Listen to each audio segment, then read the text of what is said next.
E eu tenho pensado muito nesses últimos dias, como é difícil crer em Deus em momentos de tragédias. Talvez você experimente isso também no seu coração. Quando a gente vê tudo isso de tão triste acontecendo pelo mundo afora, a começar na virada do ano, quando nós vimos tantas pessoas que estavam querendo se divertir, querendo passar uma virada de ano feliz, sendo soterrada, vivendo os problemas da enchente.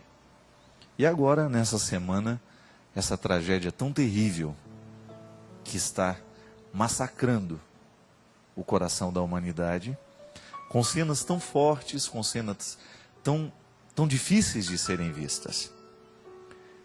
É natural que o nosso coração se pergunte. Não tenha medo disso. É natural que neste momento a gente pense, meu Deus, onde estava o Senhor nessa hora? Como é que nós podemos continuar acreditando em Deus, mesmo em momentos tão trágicos? Como é possível a gente equilibrar a nossa fé em Deus, a nossa confiança, vendo imagens tão terríveis?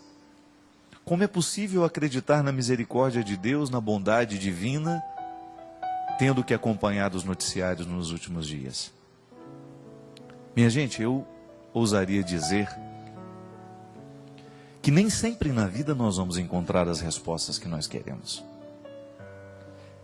E que o grande desafio neste momento está justamente em nós descobrirmos que não ter respostas já é uma experiência de fé. Porque se nós tivéssemos certezas de tudo, nós não precisaríamos ter fé. Eu me recordo que em muitos momentos da minha vida, quando eu queria as coisas, a minha mãe me acalmava dizendo assim: fica tranquilo que depois eu faço.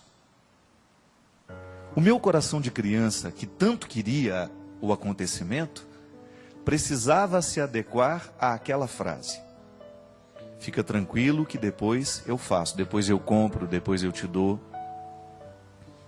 E eu confiava na palavra da minha mãe. E porque eu confiava, eu era capaz de viver aquele tempo de espera. A confiança nasce assim, no momento em que alguém tem autoridade sobre nós. Eu acredito na palavra daquela pessoa. Essa semana mesmo eu estava conversando com uma pessoa e ela estava me contando que ela não tem problema com o filho que é pequeno, porque toda vez que ela vai sair de casa para trabalhar, para isso, para aquilo, geralmente as crianças ficam chorando muito, né? Não vai, não é isso. E eu perguntei para ela, mas como é que você conseguiu fazer isso? Sair de casa e deixar o seu filho tranquilo? Ela disse, é porque eu nunca menti para ele, padre. Toda vez que eu dizia, hoje a mamãe não vai conseguir voltar para almoçar, eu não ia. Eu nunca disse para ele, a mamãe vai almoçar com você hoje, e não fui. Então ele acredita no que eu falo. Ele confia na minha palavra. A relação de confiança entre o coração do filho e o coração da mãe está na certeza de que a mãe não vai falhar. Minha gente, a nossa experiência com Deus passa pelos mesmos caminhos. Mas e quando nós temos a sensação de que Deus falhou? Eu tenho certeza, por mais que seja grande, por mais que seja certa a nossa fé em Deus, é natural que no momento da tragédia, a gente fique resbalado. E fique pensando, onde estava o Senhor nessa hora? Será que o Senhor não deixou de cumprir a sua parte? Será que o Senhor não deixou de proteger? Será que o Senhor não deixou de olhar por nós naquele momento? Mas aí, nós precisamos ser justos.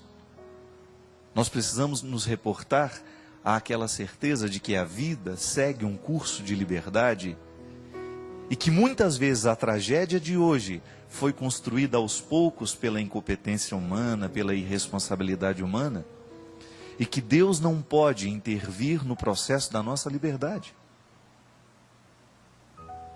Que muitas vezes a tragédia é construída por nós. Somos nós que vamos construindo de maneira inadequada, somos nós que vamos ocupando os espaços que são dos rios, somos nós que vamos desviando os rios de lugar, vamos estreitando os seus caminhos, somos nós que vamos cimentando tudo, impedindo que a terra tenha capacidade, que a chuva tenha espaço de ser absorvida. E então, quando acontece a tragédia, nós nos esquecemos da responsabilidade humana e queremos jogar toda a culpa e toda a responsabilidade sobre Deus. Aí nós somos injustos e nós queremos forjar uma resposta que ainda não temos. Eu escrevi essa semana no Jornal do Rio, onde eu escrevo, no jornal O Dia, eu confio na providência divina, eu confio na proteção de Deus, mas eu olho para os dois lados da rua antes de atravessá-la. É um jeito interessante que eu tenho de cuidar da minha vida e de estabelecer com Deus um pacto. O Senhor cuida de mim e eu ajudo a cuidar também.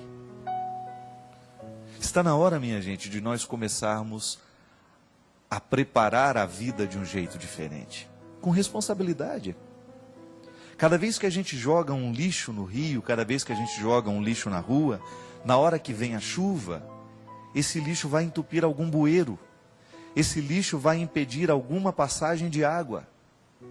Está certo que as autoridades públicas precisam cuidar de coisas que são importantes também, mas nós não podemos abrir mão da nossa parte nessa responsabilidade. É a vida humana sendo um espaço onde Deus age através do nosso bom senso, através da nossa consciência.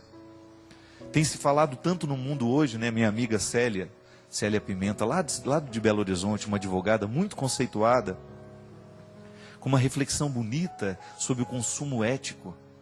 O que é o consumo ético? Não é você viver de restrições, mas é antes de você comprar, antes de você fazer, antes de você adquirir, você pensar 2, 3 vezes se realmente você precisa daquilo. Nós vivemos num tempo onde a gente descarta as coisas com muita facilidade. Às vezes eu fico impressionado a quantidade de lixo que as sociedades modernas produzem todos os dias. Você vai comprar um sanduíche, ele vem dentro de uma embalagem imensa, cheia de plásticos, cheia de papéis.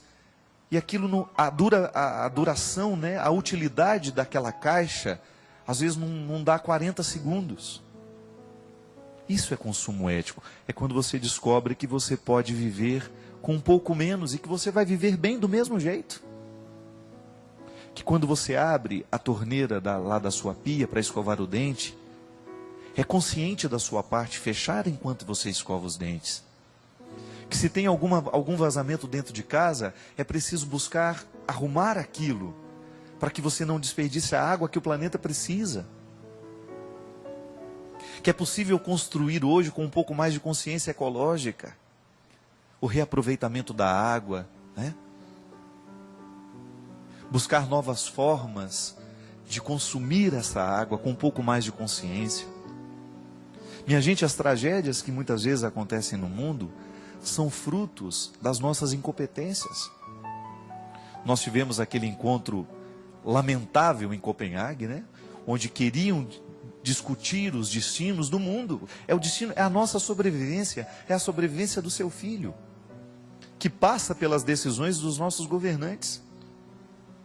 Em diminuir a emissão de gases que destroem a camada de ozônio, que aumenta o aquecimento global, que desfaz as geleiras, e que depois esta água vem inundar as nossas cidades, vem avançar sobre as nossas cidades, sobre as nossas ruas. E você pode até estar perguntando, padre, o que tudo isso tem a ver com a nossa direção espiritual de quinta-feira? Tem a ver. Porque se nós não encarnarmos o cristianismo nessas decisões importantes do nosso dia a dia, se a gente não começar a tratar das nossas decisões a partir de uma reflexão ética, moral, o mundo vai perdendo qualidade, minha gente. Jesus precisa entrar na nossa vida assim também, nos impedindo de julgar um lixo no lugar errado. Jesus precisa entrar na nossa vida nos ajudando a reciclar o lixo. A gente já falou tantas vezes aqui de reciclar o lixo do coração, né? Todas as reciclagens são importantes. Assim como eu reciclo a garrafa de refrigerante que alguém usou dentro da minha casa, eu também tenho que reciclar as minhas emoções, eu também tenho que reciclar a minha fé, neste momento em que tudo parece irremediavelmente perdido, em que você não tem respostas para muitas coisas, em que o seu coração duvida da existência de Deus por causa de tantas tragédias. É momento de reciclar. É momento de dar à vida uma nova oportunidade.